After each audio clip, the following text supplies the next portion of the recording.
ओम शांति। ओम शांति। ओम शांति। 1/12/2021 प्रातः मुरली। ओम शांति। बाप दादा मधुबन। आज मुरली के महावाक्य बच्चों के प्रति बाबा ने कहा, मीठे बच्चे, क्रोध भी बहुत बड़ा कांटा है, इससे बहुतों को दुख मिलता है, इसलिए इस कांटे को निकाल सच्चे सच्चे फूल बनो। आज के मुरली का प्रश्न है, कांटे से फूल बनने वाले बच्चों को बाप कौन सी आथत अर्थात धैर्य देते हैं? उत्तर में बाबा ने कहा, बच्चे, अभी तक कांटे से फूल बनने में जो माया विघ्न डालती है, यह विघ्न एक दिन खत्म हो जाएंगे। तुम सब स्वर्ग में चले जाएंगे, यह कलयुग की कांटे खत्म हो जाएंगे। बाप ने तुम्हें संगम युगी पॉट में डाला है। माया भल मुरझा देती है, लेकिन ज्ञान का बीज अविनाशी है, यह बीज विनाश नहीं हो सकता। गीत है ना, वह हमसे जुदा होंगे। ओम शांति। श्री बाबा ब्रह्मा के तन से मीठे मीठे सीखी लाधे रूहानी बच्चों प्रति गुहा राज व ज्ञान समझा रहे हैं। एक तो बच्चों ने गीत सुना कि बाबा, हम आपके ऊपर बलि चढ़ेंगे, भल कितने भी सितम सहन करने पड़े। सितम क्यों होते हैं? क्योंकि मनुष्यों को जहर अर्थात विकार नहीं मिलता। यह तो बच्चे जानते हैं कि हम ना आत्मा को ना परमात्मा को जानते थे। ज्ञान से पहले यह सब नॉलेज किसी को भी नहीं थी। जब तक परमात्मा आकर स्वयं यह बात ना बताए, यह ज्ञान ना दे, तब तक किसी को भी आत्मा और परमात्मा का नॉलेज नहीं होता। ना अपने आप को और ना बाप को जानते थे, इसलिए जैसे जानवर बुद्धि थे। लौकिक संबंध में तो अपने को जानते हैं, बाप को भी जानते हैं। इस समय के मनुष्य अपने को और पारलौकिक बाप को बिल्कुल ही नहीं जानते हैं। कह देते हैं, परमात्मा का तो कोई नाम रूप देश काल है ही नहीं, तो फिर आत्मा का भी नहीं होना चाहिए। आत्मा को भी वे लोग जानते ही नहीं। कह देते, आत्मा सो परमात्मा। अभी तुमने जाना है, वह तो सिर्फ नाम मात्र कह देते हैं। आत्मा और जीव है। आत्मा विनाशी है और जीव विनाशी है। जीव इस शरीर को कहा गया है, इसे प्रकृति भी कहते हैं। पुरुष आत्मा, प्रकृति शरीर, क्योंकि शरीर 5 तत्वों से बना है और 5 तत्वों में ही यह विलीन हो जाता है? तो यह देह जो है, इसे जीव कहा है और आत्मा इसे धारण करती है ना? तो जीव आत्मा, तो आत्मा अविनाशी और जीव विनाशी है। अच्छा, आत्मा क्या चीज है? उनका रूप रंग क्या है? नाम तो जानते हैं कि आत्मा है, परंतु वह कैसी है, क्या करती है, कैसे कैसे पाठ बजाती है, कितना समय पाठ बजाती है, इस आत्मा की नॉलेज का कोई वर्णन कर ना सके। अभी तुम जानते हो, आत्मा छोटा स्टार है। आत्मा में ही सारा 84 जन्मों का पाठ अविनाशी नुंधा हुआ है। शंकराचार्य की आत्मा भी अपना पाठ बजा रही है। यह भी कोई नहीं जानते कि आत्मा कैसे सतो प्रधान फिर सतो रजो तमो में आती है। सिर्फ कह देते हैं, भ्रकुटी के बीच चमकता है अजब सितारा। बस और कुछ नहीं जानते। आत्मा को नहीं जाना, गोया परमात्मा को नहीं जाना।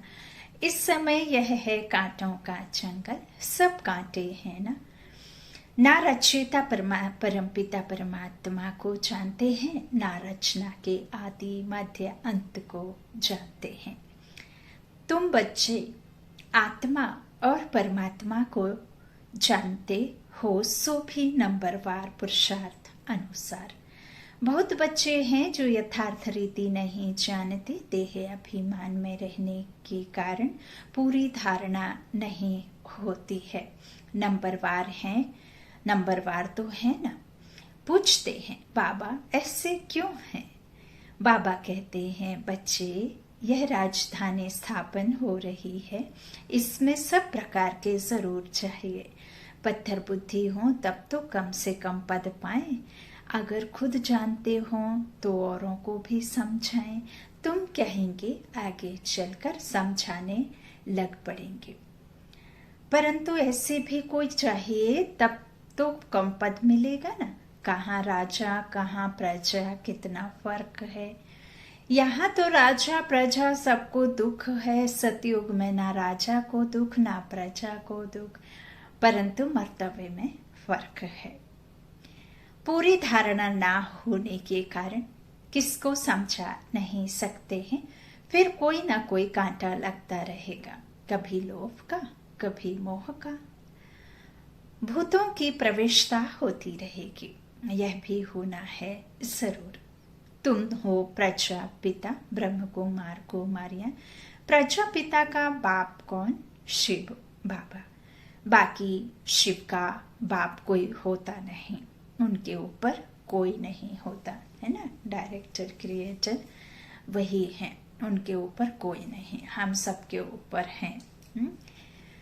उनके ऊपर कोई नहीं है। यह ब्रह्मा विष्णु शंकर भी शिव की रचना है, तो सब हो गई आत्माएं। परमपिता परमात्मा एक है। ब्रह्मा विष्णु शंकर अथवा लक्ष्मी नारायण आदि कोई भी मनुष्य आत्मा से कभी गति सदगति का वर्षा मिल नहीं सकता, है ना। अनुज से कैसे मिल सकता? बाप से ही मिलेगा। तो वर्षा मिल नहीं सकता मनुष्य आत्मा से। मनुष्य ना आत्मा को यथार्थ जानते हैं, ना परमात्मा को जानते हैं। एक परम पिता परमात्मा ही आत्मा का रियलाइजेशन करा सकते हैं। ज्ञान से सदगति होती है। ज्ञान तो एक बाप ही देते हैं। कोई कोई बच्चे फिर यज्ञ की स्थूल सेवा भी बहुत करते हैं, इस सब्जेक्ट से भी मार्क्स मिलती है। अब तुम बच्चों को बाप अमर कथा तीसरी की कथा सुनाते हैं। यह वास्तव में कथा नहीं है, यह है रूहानी ज्ञान।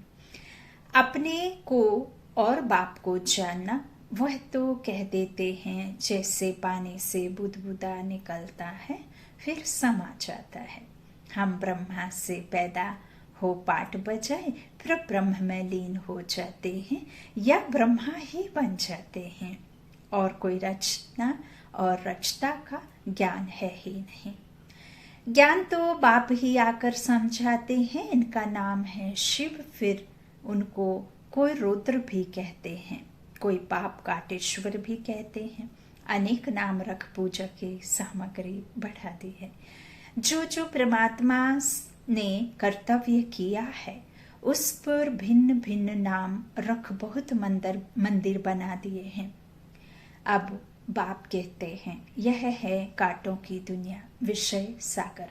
यह भी सबसे लिखाया जाता है कि ईश्वर सर्वव्यापी नहीं है।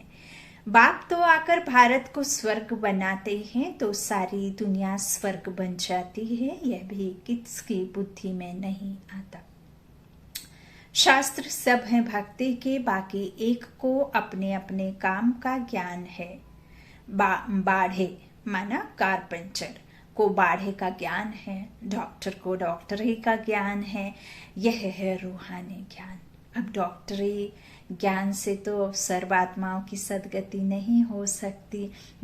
कारपेंटर के ज्ञान से तो वह दरवाजे खिड़की लकड़ी से जो भी बनावट बनती है वही नॉलेज उसके पास होगी, है ना। डॉक्टर एक शरीर के अंग को कहाँ कैसे कहाँ सही रीति बैठा करके उसे ठीक ठाक रखना है वह जानेगा। लेकिन आत्मा का जो डॉक्टर है, जो गति दुर्गति गति सदगति का नॉलेजफुल पीसफुल प्रेम का सागर, सुख करता, ज्ञान दाता, ज्ञान सागर, परम पिता परमात्मा जो मनुष्य रूपी सृष्टि झाड़ के धर्मों का नॉलेज जानी जाननहार है ना।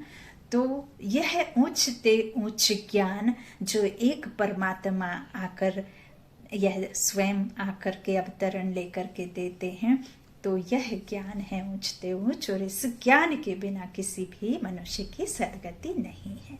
तो बाबा कहते यह है रूहानी ज्ञान, जो तो एक परमात्मा ही आकर देते हैं। मनुष्यों को यह पता ही नहीं कि परमात्मा किसको कहा जाता है। गीता में श्री कृष्ण का नाम डाल दिया है। मुख्य बात है ही यह, माई बाप को खंडन कर दिया है तो बाकी सब शास्त्र झूठे हो गए। झूठे पत्थरों की भी खानियां होती हैं, यह भी झूठे पत्थर हैं। पारस बुद्धि वाले रहते हैं पारसपुरी सतयुग में, यह तो है नरक। बुलाते हैं हे पतित पावन आओ, तो जरूर पतित हैं। नरक और स्वर्ग दोनों भारत में ही हैं। कोई मरते हैं तो कहते हैं स्वर्ग गया। यह बुद्धि में नहीं आता कि स्वर्ग तो सतयुग को कहा जाता है। परमात्मा स्वर्ग की स्थापना करते हैं, ना कि नरक की। रावण राज्य कब से शुरू होता है यह भी किसको पता नहीं है। भल शास्त्र बहुत है, पढ़ते हैं, ब्रह्मचर्य में भी रहते हैं, परंतु पैदा तो बेकार से होते हैं ना। साधु सन्यासी भी साधना करते हैं, बाप से मुक्ति मांगते हैं, क्योंकि छीछी दुनिया में रहने नहीं चाहते हैं। अब बाप कहते हैं पहले आत्मा को जानो कि कैसे जन्म मरण में आती है, कैसे सच्चे सोने में खाद पड़ती है, कैसे 84 जन्मों का पाठ बजाती है। सबसे जास्ती पाठ तुम्हारा है, जो देवी देवता थे वही पूरे 84 जन्म लेते हैं। लक्ष्मी नारायण ने राज्य किया, फिर कहाँ गए?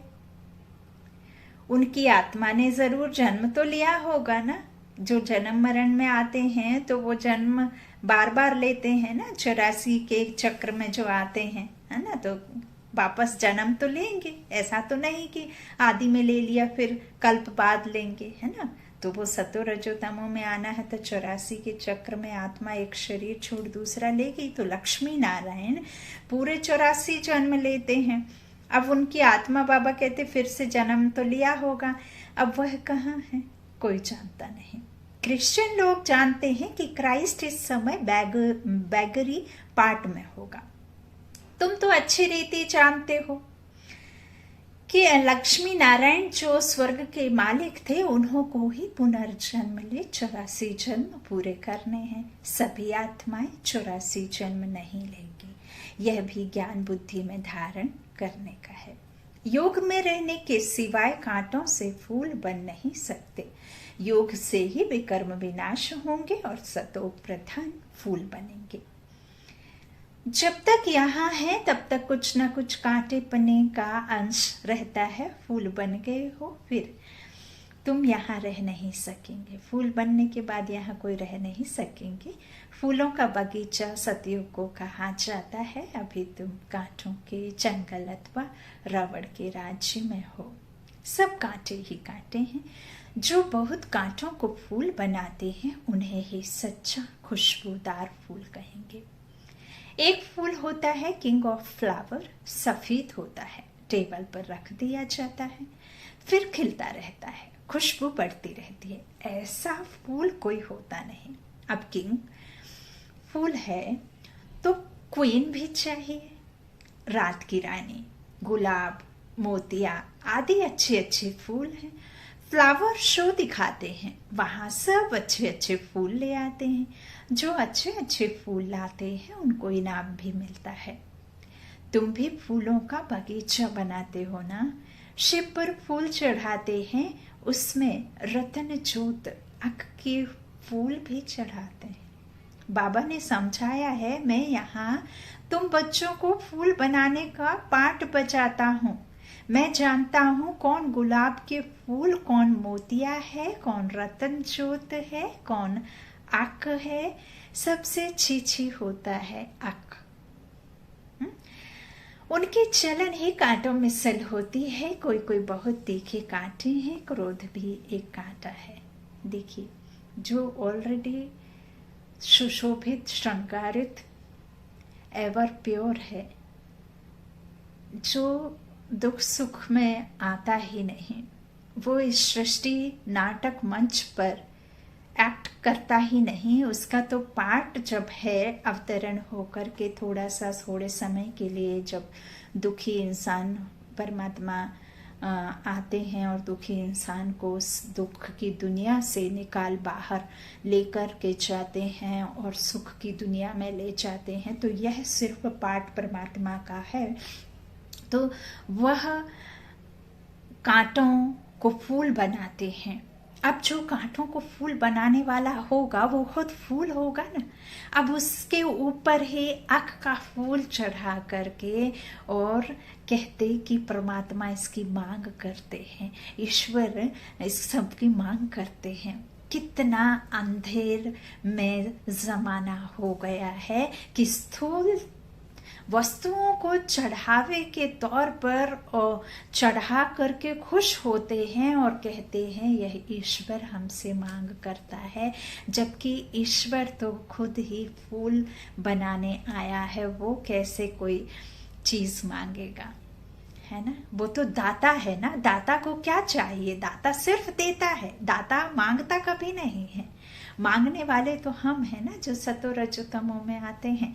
तो बाबा कहते हैं इस तरह से कोई कोई जो है तो सबसे छीछी होता है आँख, उनकी चलन ही कांटों में सल होती है। कोई कोई बहुत तीखे कांटे हैं, क्रोध भी एक कांटा है, बहुतों को दुख देते हैं। अभी तुम कांटों की दुनिया से किनारे में हो, संगम पर हो, कांटों से फूल बन रहे हो।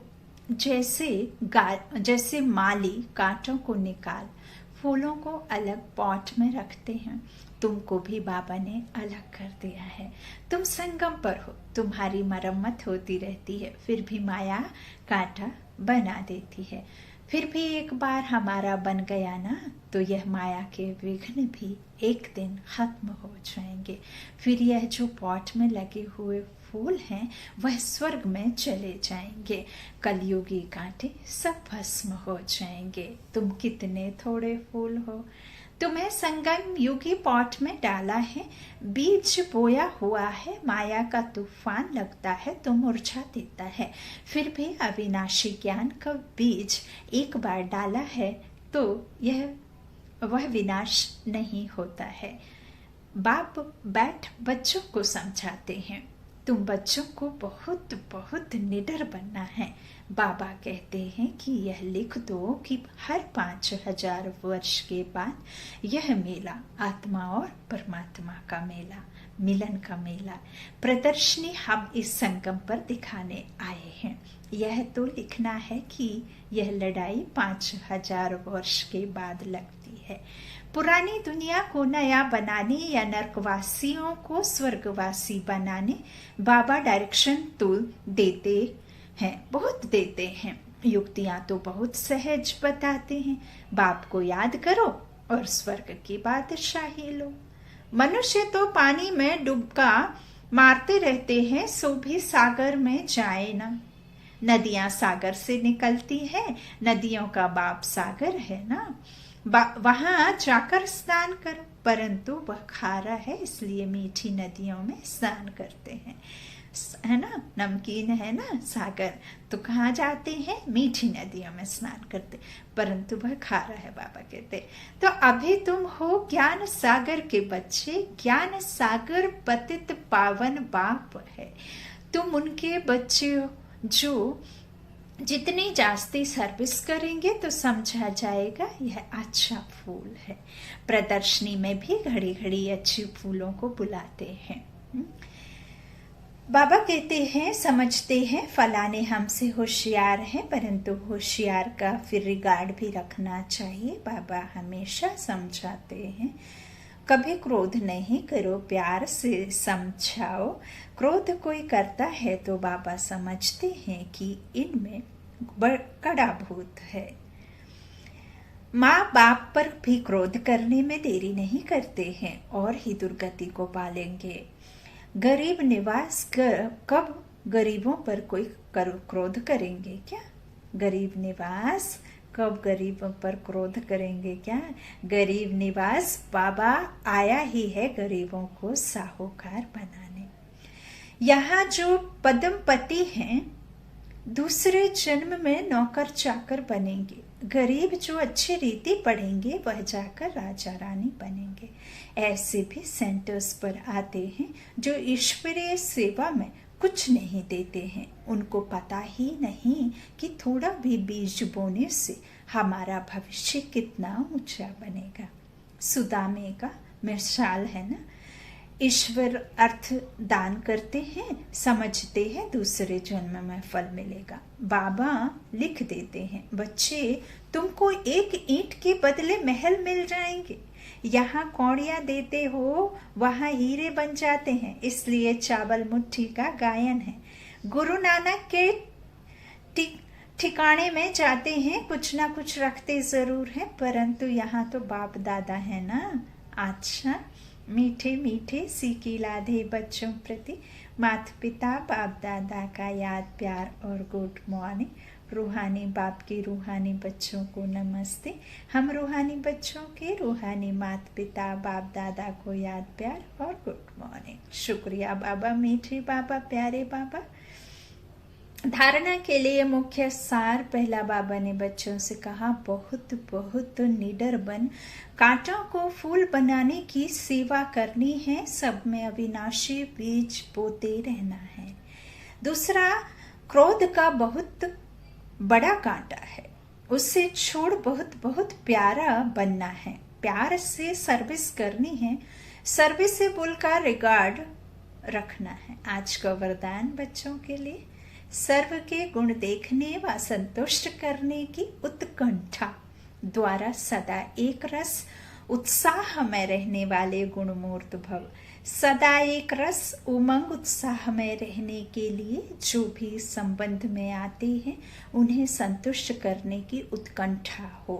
जिसको भी देखो उससे हर समय गुण उठाते रहो। सर्व के गुणों का बल मिलने से उत्साह सदा काल के लिए रहेगा। उत्साह कम तब होता है जब औरों के भिन्न भिन्न स्वरूप, भिन्न भिन्न बातें देखते हो, सुनते हो, लेकिन गुण देखने की उत्कंठा हो तो एक रस उत्साह रहेगा और सर्व के गुण देखने से स्वयं भी गुणमूर्त बन जाएंगे। बाबा ने आज नहीं कई बार रिपीट किया है, गुणमूर्त बनना अर्थात हर एक मनुष्य आत्मा में, हर एक व्यक्ति में विशेषता जरूर होती है और हमें सिर्फ और सिर्फ विशेषता का चश्मा पहनकर रखना है। सिर्फ और सिर्फ गुणों की चोरी करना है। अब गुणों को देखना भी नहीं है, उनकी चोरी भी नहीं करना है। तो जो बाबा कहते एक रस उत्साह रहेगा और सर्व के गुण देखने से स्वयं भी गुणमूर्त बन जाएंगे, है ना। आज का स्लोगन है, बेहद के वैराग्य वृत्ति का फाउंडेशन मजबूत हो तो सेकंड में अशरीरी बनना सहज है। बेहद के वैराग्य वृत्ति का फाउंडेशन मजबूत हो तो सेकंड में अशरीरी बनना सहज है। ओम शांति, ओम शांति, ओम शांति।